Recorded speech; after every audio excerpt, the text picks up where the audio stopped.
all we do that's different to Amazon is we sell advice.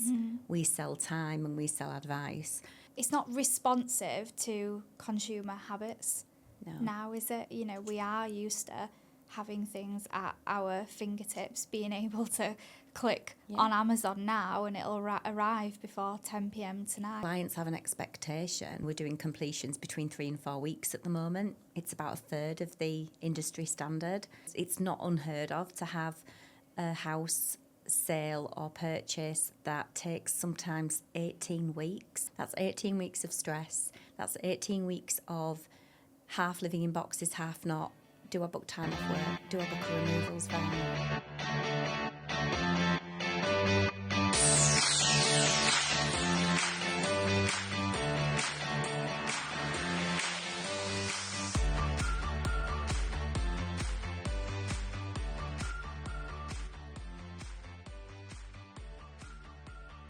Hello, and thank you for tuning in to the Yorkshire Business Podcast. Today I'm speaking to Natalie. I'm going to let Natalie introduce herself because she will do a much better job than I will. But for now, my name's Chloe. I'm the founder of One Source HR and I'm the host of the Yorkshire Business Podcast. My name's Natalie Foster. I'm the founder and CEO of Inspire Legal Group. We are a law firm based on the east coast of North Yorkshire. I'm also the founder of Legally Fond Consulting, which is a consultation and advisory business that supports legal leaders with transformation. Amazing. What does Inspire Legal do? Tell me about it. We're a generic high street offering. Of course, it's a bit ironic though because high street really isn't that relevant anymore. So we've got a few disciplines. We arrange property transactions for clients. We also deal with commercial property, business contracts. We have an employment division as well. So we support clients who are employers or employees with issues and advise on that basis. And we have a litigation department that can vary from disability discrimination to tort action and negligence. And we do have plans to launch a training academy, and we're very big on supporting and educating and training individuals through the firm in various different ways, because there are multiple ways now within which you can become a lawyer. It doesn't have to be the traditional route. So we're passionate about quite a few things at Inspire.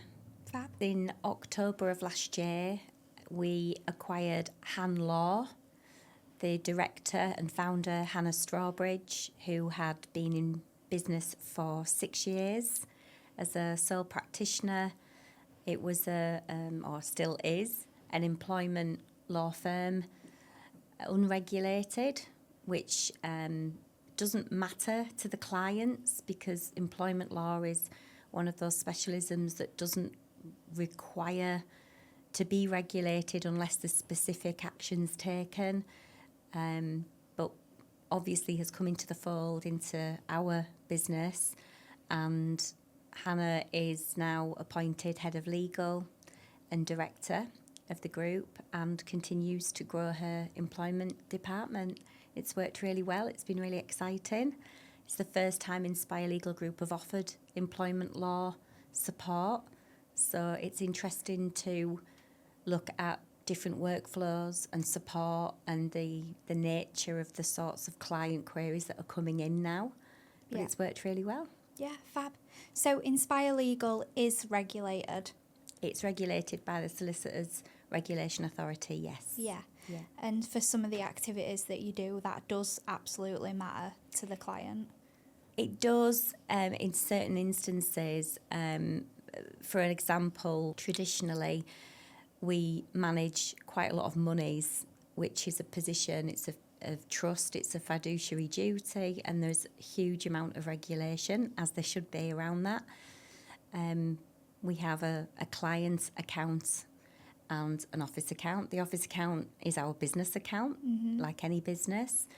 The client account is somewhere where we ring fence client monies for a specific purpose only. Yeah. And a lot of employment firms don't necessarily need to utilise a client account, only in specific circumstances, but certain things like that, but we can obviously support in the event that is required. If, for example, there's a claim and there was a large litigation and damages were paid out and things like that. So there are instances where it can elevate the offering, but it doesn't seem to have been a limit to what Hannah's done previously. Yeah. It was more strategic merger because I'd been operating the business in my role as CEO kind of on my own, and I always like to be the least clever person in the room. And I think if you ever reach a point where you're running a business and you don't have anyone to challenge you or question you, it's quite a dangerous place to be.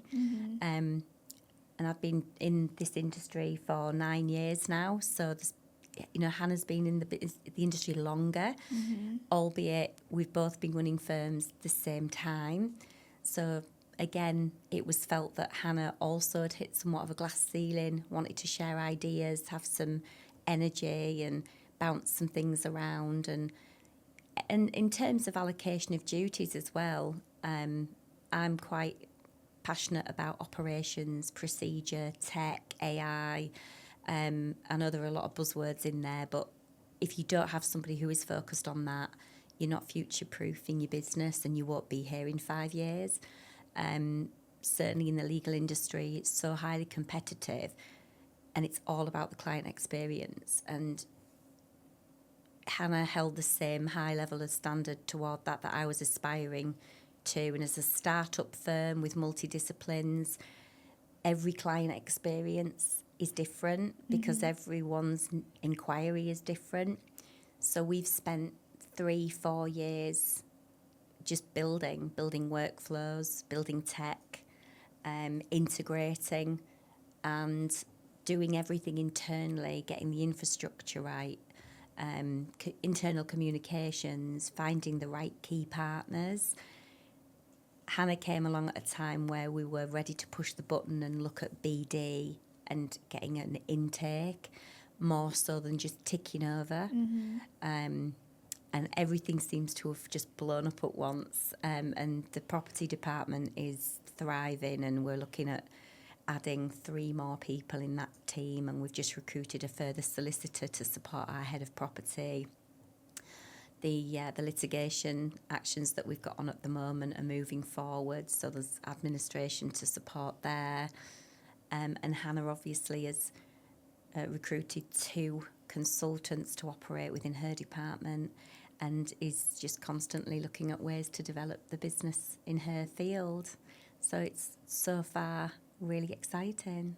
Yeah, and Hannah's been on the podcast and she sort of said a similar thing to you, that actually it's really nice that you've both got different disciplines and different experiences, different backgrounds to bring to the future of what the group kind of looks like. But at the same time, you've got those shared aspirations of what it should look like. And it's really refreshing to work with, a business partner who operates at a similar energy level. It's very difficult. It's a very unique sort of relationship when you go into business with somebody, and most of the time it doesn't work out because you spend so much time with that person dealing with really high levels of stress, problem solving, priorities, what's important to you might not be as important on the list that is the firm list. But we seem to have a very healthy and united approach to how we run things together. She leaves me to deal with things that she doesn't particularly enjoy. She knows that it's important, but she doesn't particularly love doing that. I really do thrive at that, and obviously she excels in her practice, which is what she's renowned for as well. So it's, so far so good. Yeah, definitely. So you've talked about kind of your investment in the tech side and future-proofing, how you've integrated AI into the business. What does that look like from a customer perspective? How would their experience with you, based on that, be different to if they went to another firm? It's a really good question. I think the starting point is there's quite a lot of firms doing this now. It's not as special and unique and as buzzy as what it was 5 years ago when we went into lockdown, which is actually when we formed. We just got ahead of the curve because we started in lockdown. The starting point for us, when I applied for the licence, I was in my bedroom with a laptop. Kids were being homeschooled. It was a crazy time for everyone. We've all forgotten about it now, but it was a period where we didn't know what was going to happen moving forward. And I had clients ringing off the hook, and I had lawyers saying, what's going on? Why can't we move forward? How are we going to operate? And we decided to launch a firm on the basis of, if the world never opens up again, how are we going to practice law? So we started as we meant to go on. And there's a lot of firms now that are going, oh, I wish we'd done that about 4 or 5 years ago, because now everything's not just cloud-based, but clients have an expectation. I came from a finance background. I worked at Barclays Bank, and, 15 years ago, they were developing apps and interactive portals and ways in which you could apply for things online. And the likes of, obviously, Amazon and Netflix, it's the way the world has gone. All we do that's different to Amazon is we sell advice. Mm-hmm. We sell time and we sell advice. So that's our product, but it still should be easy and it should still be an accessible process. So when we launched the firm, initially, it wasn't a big, deep plan that we had. It was me applying for a licence, applying for PII, professional indemnity insurance, making sure we had the means to be able to open our doors and trade compliantly. We didn't even have an office, because why would we? Because it was COVID. Then we did get an office and obviously adhere to the rules around that, because we did need one at that time, just for a post box, etc. To go back to your question, we wanted to look at things from 3 lenses. So first and foremost, the client experience. We didn't get it right. The first 18 months, 2 years, it was clunky. Communication could have been better. It was still better than most, but it wasn't where it needed to be, and it wasn't doing us justice, because we were talking a good talk, but we had work to do. And as a startup, I think that's just the way things go. No one ever launches on day one with their house in order. The problem is when you're regulated and you're dealing with something like transactions and property and mortgage lenders, you're not allowed to not have your house in order. You've got to know what you're doing and have your stuff together from day dot. So it was about, what does the client experience look like?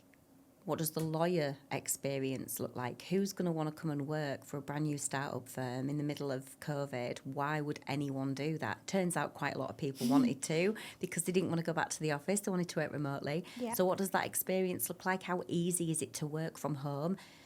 Does it want to be hybrid? Do we have to be flexible? Yes to all of the above. And then the third was, and this came down the line, and it should have been addressed earlier, but we were so busy getting launched. The third one was, what does this look like from a management perspective? So how do we run the business with the systems we've got? So the client experience now is a far cry away from what it was back then, but I would still say that what we had 5 years ago far exceeded a lot of still what I see today. We just, an example, we just did a transaction. We're doing completions between 3 and 4 weeks at the moment. It's about a third of the industry standard. It's not unheard of to have a house sale or purchase that takes sometimes 18 weeks. It needs to be better. We need to do better.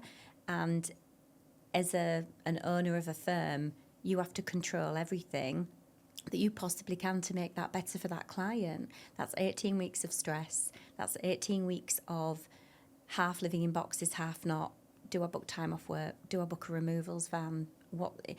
we have to shrink that process down. So one of my kind of key KPIs was about shrinking it down as much as possible. Well, how do we do that? We strip out all the noise and all the delays that you possibly can. That's been quite a hard pill for people on the other side to swallow, because we're at a certain pace. We're stripping out, we're doing the onboarding, say, within a day. So traditionally, you would either walk in or you would pick up the phone and say, hi, I'm selling my house, I'm Mr. Smith. Where do I sign? What do you want me to do? Yes, that's no problem. We'll get a client care letter out to you in a couple of days. Yeah. So there'd be 2 or 3 days. You would get a client care letter with a big list of everything you need to submit: passport, driving licence, proof of address, etc. That would go out. So we're talking 2 days, 3 days, 4 days, 5 days. Client gets it. I'll bob in next week with my stuff. Client walks in, takes a scan of the passport. That's another 3 or 4 days. It's 2 weeks before the file's even opened properly.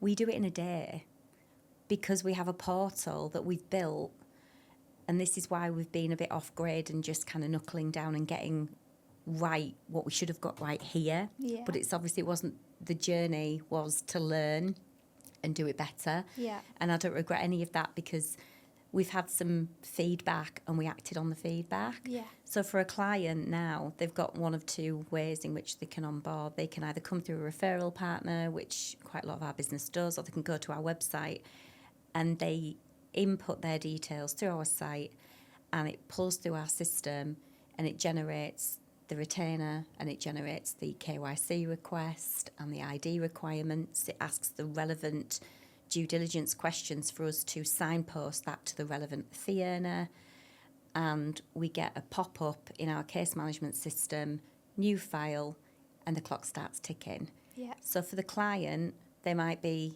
making tea, and the next day there's an email with welcome, and there's a welcome call from our client services team to say, we've received your documents, we've got everything we need, or we don't have everything we need, please could you submit this, and we move it on. Yeah. The challenge we've now got is that we're operating with firms on the other side who don't have the same approach. They're still operating in, 1998. There's nothing wrong with that. And I think that's another thing, is not to be critical, because there's a place for everyone at the table. Just because we're deciding to do it in this certain way, everybody's practice of law is valid. These people have studied and worked really hard. But the way in which that they process things and the speed, it's just not conducive with the way that the industry is moving. Yeah. And clients expect more. So we have a duty to sort it out. Yeah. It's not conducive to, it's not responsive to consumer habits. No. Now, is it? We are used to having things at our fingertips, being able to click on Amazon now and it'll arrive before 10 p.m. tonight. Booking a doctor's appointment, you go online and do it. Yeah. Absolutely. Amazon Prime, everything's instant gratification. Yeah. And yes, there has to be a period of understanding that a human has to be behind the application of law, and that advice can't be rushed and shouldn't be rushed. But equally, all the mess and the admin and the noise around that, there's only a small window of a conveyance that's application of law. Everything, source of funds, onboarding, due diligence, all of that can be automated and monitored.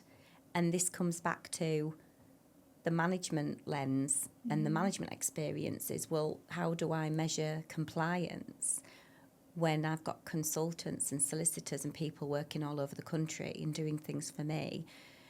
Because it's my risk and it's our insurance policy that underpins everything. But if your system has the various different aid memoirs, checklists, and cannot proceed to exchange in the absence of all of these being ticked off and done, that's the safeguard. So there's ways that you can make everybody conform to what you need as a manager instead of going rogue. Again, though, that's Marmite. Some people don't like working like that. And if that's the case, we're very honest and we say we're not the firm for you.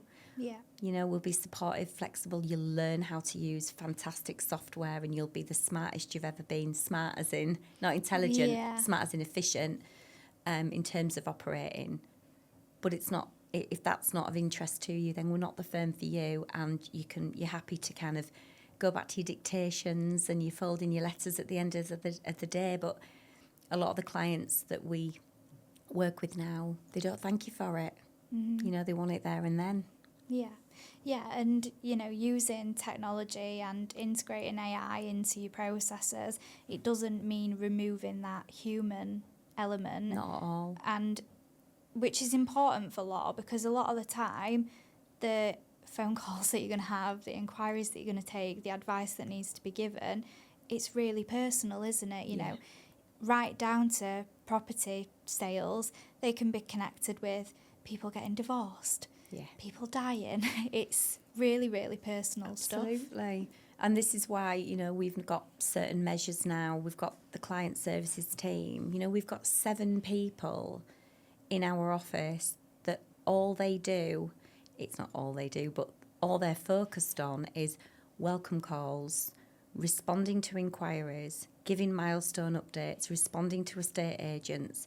And because we all operate on the same system and it's all transparent, there's no cloak and dagger about it. There's no one, you know, amazing solicitor that's got big piles of files in the desk and only they know what needs to be done on those files. And then there's 4 legal assistants that are all eagerly awaiting the next dictation to drop in so that they can do their job.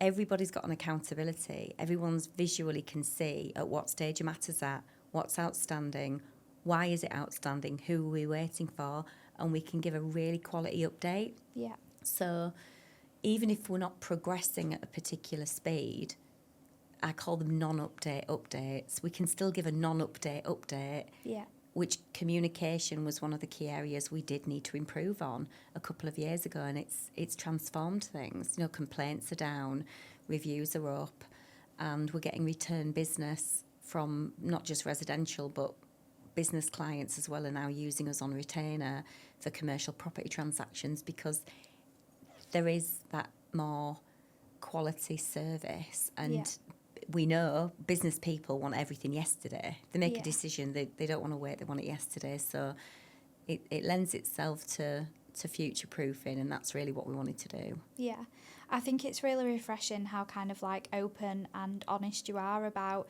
where you've been, what you've done, and, you know, to have a long-term successful and sustainable business, you are constantly going to have to evaluate and evolve, and sometimes we don't want to hear the negative feedback or the constructive feedback, but actually that is what helps us move forward and continue to build and grow a great business. Yeah, and as somebody who's run a business for 8 years now,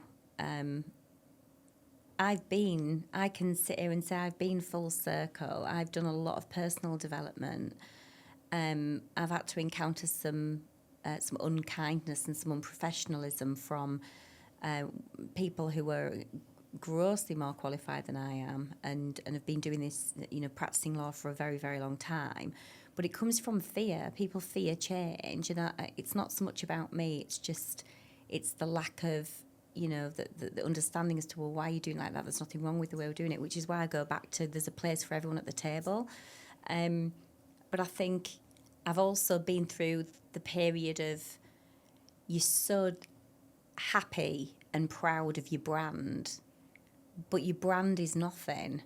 All that actually matters is the numbers that are on your paper at the end of the month. That's your measure of success, and are your clients happy? And if one or both of them isn't operating and isn't delivering, then it doesn't matter how shiny your website is, it doesn't matter how many LinkedIn pictures you post, it's got to be backed up with something. And this is why we stripped everything back about 2-3 years ago. I was just saying before we went live that I used to do a lot of networking and a lot of events to promote, obviously, because we were a start-up, nobody knew we existed.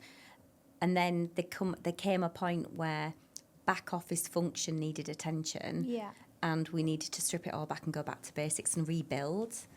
And it's the best thing that we did. We've had 3 years of just in stealth mode, just getting all the infrastructure correct and choosing our right key partners, building the right workflow so that we could then very genuinely go out and promote and be proud of what we're doing because the results are speaking for themselves, rather than just promoting for the sake of promoting, because that's what you're supposed to do when you've got a business. We're actually genuinely proud now of the journey that we've come through.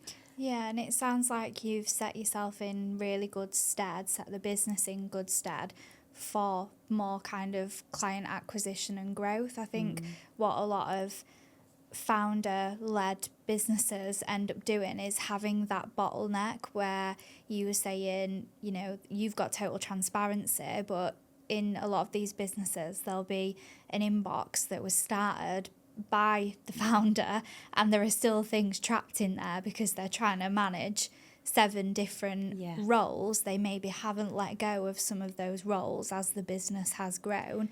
It's and really hard though. It does result in clients being dissatisfied when the responses don't come very quickly. I think trust is a big thing in business. I go back to our partnership with Hannah. It's I'm really pleasantly surprised. I'm not surprised. I'm very happy, but I've had some experiences where trust has been breached, as everybody does in any sort of relationship. But in business, it's really inconvenient. Yeah, because you invest time, strategy, planning. We've all got families, we've all got responsibilities, so time spent in your business is time away from your children. And you do it with one common goal. But there's not a lot of people that, if there's a knock or an obstacle, will get back up again. Yeah. There's I don't know if it's that I don't think I'm a particularly clever person. I don't think I'm not I've got a degree. I'm no more educated than an average person really in business, but I am really stubborn and really resilient, and I think that is genuinely probably one of the main reasons that we're still trading and working and growing, is because I just refuse to accept that this obstacle is going to get the better of us. We can overcome it. We just have to work a bit harder, push a bit harder, deliver a bit more, get a bit more work in, and it is that I can see as well in our other team members. I see it in Hannah, I see it in Charlotte, who's, again, she's a phenomenal member of staff, and it's character, and that for me is just so incredibly important. And it won't always be this aggressive and this need to always push. We are starting to sit back. We are starting to be comfortable with not being on red alert all the time. Every phone call matters. Of course, every phone call matters, but we're not as reliant as we used to be, because we're a bit more established now. We've got repeat clients and business, and we should never get too comfortable.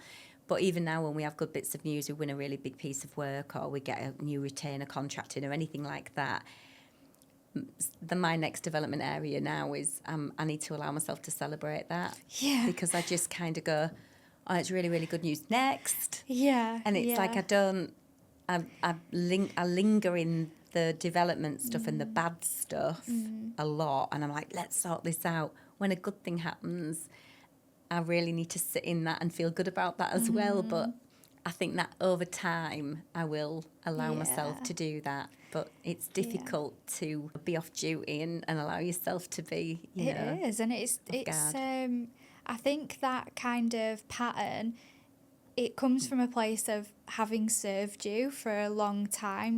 When you start a business, it's a constant roller coaster. 1 month things are great, but you cannot guarantee that the next month's going to be great, and you've got all this pressure, all these salaries to pay, all these projects to deliver, and you don't know from 1 month to the next what something's going to look like. Yeah. So, often I have to get reminded, you've just closed another new client, completely white space, never worked with you before, you've attracted them, you've closed that, you've, got this amount of income coming through, and you're like, yeah, that's great, but what about after that? Yeah. Who's coming next? What happens next? Yeah. You don't quite get out of that. That's the entrepreneur in you, though. That's a good thing. That's it. That's, I think the day that we lose that is the day that we should change what we're doing, because then you're doing a disservice to the business, because that is our job. That's my job, is to secure the next month, secure the next month, secure the next month. Yeah. And you know, I'm and it's in my nature anyway, in everything. I'm a bit of a pain in the backside, whatever I do with, you know, it's always like, well, what else could we do? What else could we do? And but I think I'm mellowing as I'm getting a bit older. So yeah. You know, one thing that you've said that I think we've got in common, and I've never met anybody else that thinks like this, is when you said that you kind of aim to be not the smartest person in the room. For me, it's not a lesson I learnt through business. It's actually a lesson I learnt through kind of personal stuff, really.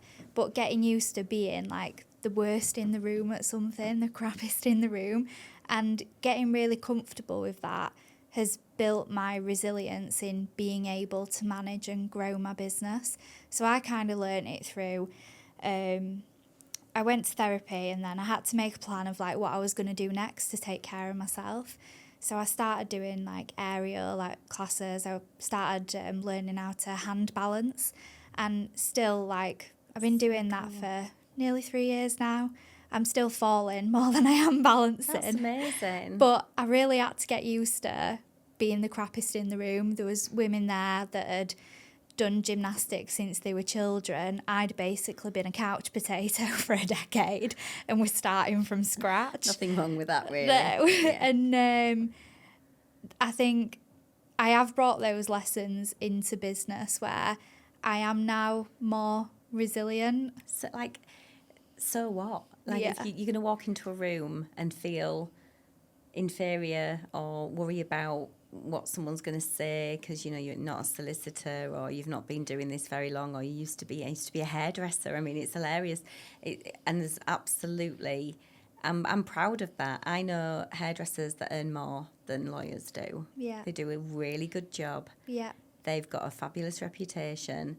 They've worked incredibly hard. They've got a viable business, and they earn more money and have less stress than some lawyers. And I just think, you know, it's not about money. It's just the point of nobody has the right to be elitist over anybody else. Nobody knows what that person's gone through. And I love that. I mean, I always think when people start like weight loss journeys and all sorts of stuff, it's, you know, it must seem so difficult in the beginning. You see it, don't you, where like the motivation it takes to just relentlessly do something and see no results. And I think this is the thing with startups, is you have to be relentless, and you also have to know that probably for a year or 2 years you are not going to see much in the way of results. No. They're going to be very small, and every time you have a win, you're going to have a couple of losers, and you're going to get back, step back. Then you have a really big win, you shout and scream about it, and then you get set back. So you learn to stop shouting and screaming about it, and you realise that the only reason you're shouting and screaming about anything is because you want other people to perceive you as doing really well, and none of that matters. No. None of it's important. No. All that matters is that work-life balance. Are you happy? Do you enjoy the people that you work with? Are you earning enough to pay the bills and have a nice holiday? Great. Yeah. But for me, the whole reason that self-employment works for me, running a business, is I do love the adrenaline. I do like the feast famine. I mean, it's a crazy way to live. Yeah. But it's not for everyone. But every single month since I've been in business, every member of staff's been paid. We've always got things over the line that we've needed to do. We're still here to tell the tale 5.5 years later. But for me, it's freedom. Mm-hmm. So it's not about earning loads of money and retiring early. That will be nice, but we'd be bored. I'd be bored. I'd just set something else up that's ridiculous and then have to do it all over again. But it's freedom. It's being able to pick my children up from school when I need to. It's been able to go, the team are okay, actually, we've got everything covered. I might take a couple of days, spend a bit of time with my mum, you know, take the dogs for a walk in the middle of the day. I'm very fortunate, but I'm very grateful as well. And, you know, I don't feel entitled to anything. And I think that's a really good, healthy place to be. I think the minute you get entitled and feel like, well, I shouldn't be doing that now, I pay you to do that. Yeah. And that's a really bad attitude. Yeah. It's great to be able to have the team, to be able to delegate effectively, but you should never take your eye off the ball, because it's your name above the door, it's your responsibility. But we've got a great team now, and we do try and extend the same flexibility and freedom I can have, or Hannah can have, you know, if we're managing our workload. equally, if we've got family members that have got important events and things going on, okay, they might not always have annual leave because there's not a great deal of it to be chucked about. They might have used the carers days, but if there's something going on I know if they don't go, it's going to really impact how they view work. They're going to resent it. They're going to be upset. They're probably not going to perform very well at work. Like, there's always a way that you can work something out. Yeah. As long as the business is taken care of. Yeah. So, yeah, we're just moving forward to the next challenge together, really. Yeah. Yeah, I think part of it is enjoying the journey rather than focusing on a destination. If you go into starting a business and you think the destination is this, like to make this amount of money, retire in this amount of time, like, good for you, but you're probably not going to have a great time. And whether you're going to have the resilience to get to the destination is another thing entirely. And you'll just always be dissatisfied because you're not at that goal. Yeah. So if you don't have like micro goals in the middle, it's going to be so long, far stretched. We've got a third director. He's great. He's called Bill, and we went into business together 3 years ago to launch the litigation department. So he's got a company. He's got a litigation funding company, Amicus Capital Group. And he has various firms all over America and some in Dubai, and he gets involved in the risk assessment of like mass tort action, and he'll work out whether or not he wants to be party to it. These things are really expensive. Yeah. Quite often there's no insurance underpinning these sorts of claims, so someone has to pay for it. Yeah. And unless you're a big top 100 firm with a big bank balance or an overdraft, or you can get a loan for them, it's nigh on impossible for an SME firm to be able to sustain that sort of a work. Mm-hmm. But equally, it's very viable. It's just the long game. Yeah. So we have mass tort actions on at the moment. They've been running for a few years since Bill came on board. He came in and invested in the firm. It allowed us to develop our software and build our tech stack and do all the things that we've talked about. But equally, it allowed us to move the firm forward and be able to fund to get to the results of the litigation that we've got on. He's more of a silent partner. He obviously is involved in the board meetings and things, but he leaves me to run the business.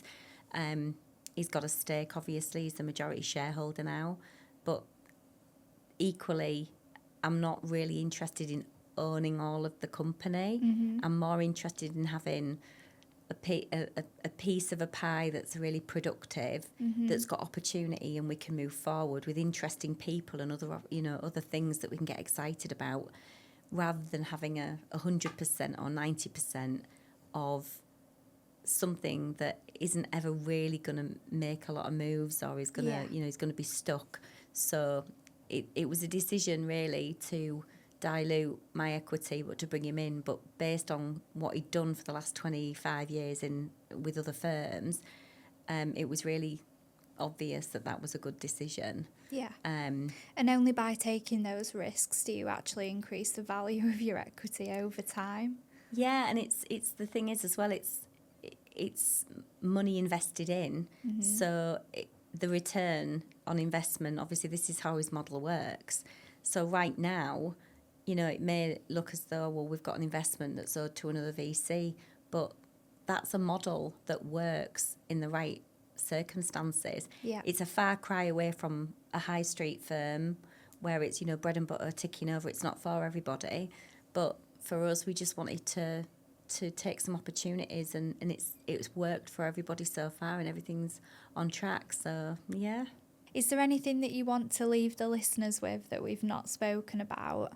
The key takeaway really is that we wanted to set something up that was going to be of a similar infrastructure and model as larger firms that operate in a much busier sense. So client services team, post-completion team, onboarding team, legal administration team. That's very difficult to do when you've got about 8 people. Mm-hmm. But when you get to 18, 20, 25, it starts bulking out, and you start to go, actually, we've got an infrastructure here, we can do this, it's built to scale. Yeah. I would say that it's only been literally 2026 where I can say that we've got that now. Yeah. So now it's exciting because now all you're doing is you're adding to your existing teams rather than, like you say, doing everything. I was HR department, finance department, everything was in my head, whereas now it's out and it's delegated effectively to the right people who do probably a much better job than I ever did. So we can focus more on moving things forward and getting more work in.